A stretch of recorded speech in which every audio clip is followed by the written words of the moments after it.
महाविकास आघाडी आणि इतर विरोधी पक्षांच्या प्रमुखांनी राज्य निवडणूक आयोगासोबत घेतलेल्या बैठकीत बोगस मतदार आणि दुबार मतदारांच्या नोंदणीचा मुद्दा मांडला आणि याची छाननी करण्यासाठी सॉफ्टवेअरचा वापर करण्याचा आग्रह सर्व नेत्यांनी धरला। विरोधकांच्या मागण्या केंद्रीय निवडणूक आयोगाला कळवणार असल्याचं यावेळी राज्य निवडणूक आयोगाने स्पष्ट केले। तर या बैठकीला ठाकरे बंधूंसह शरद पवार, बाळासाहेब थोरात, शेकापचे जयंत पाटील आणि इतर नेते उपस्थित होते।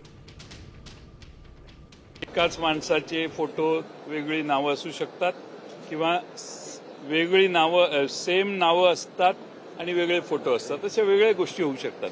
त्यामुळे सॉफ्टवेअर आहे जे पूर्वी केंद्रीय निवडणूक आयोग लागू करायचं, केंद्रीय निवडणूक आयोगाने हे पूर्वी सॉफ्टवेअर वापरलेले आहे। नावं दुबार, फोटो दुबार हे प्रॉपर ते फाइंड आउट करू शकतात।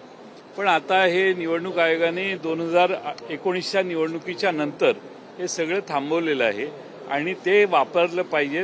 का वापरत नाही हा खरा प्रश्न आहे। विधानसभेच्या निवडणुकीच्या अगोदर 1 महिना आम्ही त्यांना सांगत होतो की तुमचे सर्व्हर मॅनेज होत आहेत, तुमच्या मतदार याद्यांमध्ये नावं घुसवली जात आहेत, ह्याच्यामध्ये सरकारी यंत्रणा सहभागी झाली आहे। हे सगळं आम्ही त्यांच्या निदर्शनास आणून दिल्यानंतरही काही कारवाई झाली नाही। आता तीच यादी घेऊन जर तुम्ही स्थानिक स्वराज्य संस्थांमध्ये जाणार असाल तर धक्कादायक आहे। त्या मतदार याद्यांमध्ये जोपर्यंत दुरुस्ती होत नाही, दुबा म्हणजे एकेका माणसाची 4-4 ठिकाणी नावं। आता isakal.com आहे देशातील नंबर 1 ची मराठी न्यूज वेबसाईट। प्रत्येक अपडेटसाठी isakal.com ला नक्की भेट द्या।